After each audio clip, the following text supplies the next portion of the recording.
भूतिया अलमारी। वो एक बार की बात है, एक राधा नाम की लड़की थी जिसे एक लड़का बहुत ज़्यादा परेशान करता था।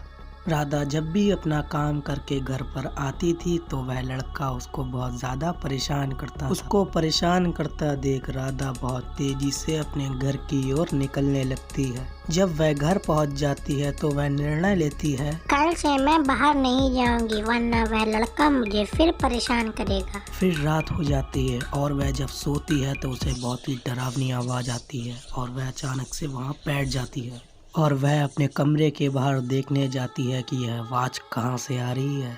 वह कमरे के बाहर जाती है और अपने दूसरे वाले कमरे में जाती है क्योंकि वहाँ से ही आवाज़ आ रही थी, लेकिन जब वह वहाँ पहुँचती है तो वहाँ कोई नहीं। यह देखकर वह अपने कमरे की ओर निकल जाती है और सो जाती है। कुछ दिनों तक ऐसी ही डरावनी आवाज़ आने लगी, इसलिए उस लड़की ने अपनी मित्र को फ़ोन करा और उसकी मित्र उसकी बात सुनकर उसके पास भागे चली आई। फिर उसकी सहेली उससे कहती है, क्या हुआ राधा, तुम इतनी डरी हुई क्यों हो? तुमने मुझे यहाँ पर क्यों बुलाया?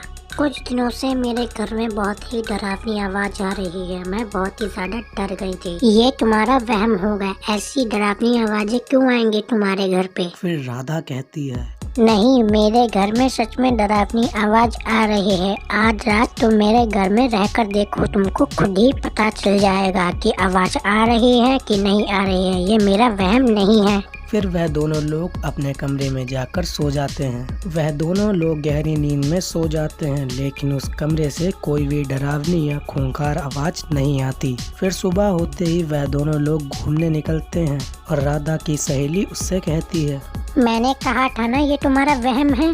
पता नहीं आज रात आवाज क्यों नहीं आई, लेकिन सच में आवाज आती है। मैं झूठ नहीं बोल रही हूँ। फिर राधा घर आ जाती है और सो जाती है, लेकिन उसे फिर से खूंखार आवाज़ सुनाई देती है। वह बहुत ही ज़्यादा डर जाती है।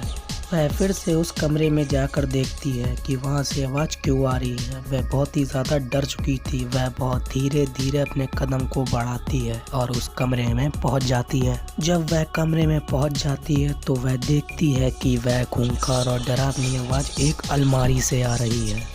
फिर राधा चिल्लाते हुए कहती है, कौन है उस अलमारी में? फिर उस अलमारी से अचानक से एक भूत निकल आता है और राधा उससे डरकर बहुत तेजी से अपने कमरे की ओर भागती है।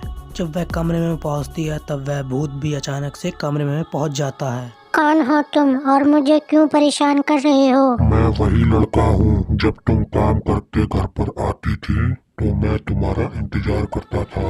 फिर एक दिन तुम सुबह सहेली के साथ दिखी। मैं भागते हुए वहाँ से आ रहा था और एक गाड़ी ने मुझे ठोक दिया और मेरी वहीं पे ही मृत्यु हो गई। मैं तेरी वजह से मरा हूँ, अब मैं तुझे भी मार दूंगा। फिर वह भूत राधा को मार देता है और उसकी लाश वहीं पर ही पड़ी रहती है। फिर सारे शहर वाले उस घर को भूतिया मारने लगे और उस भूतिया घर के पास अब कोई नहीं जाता।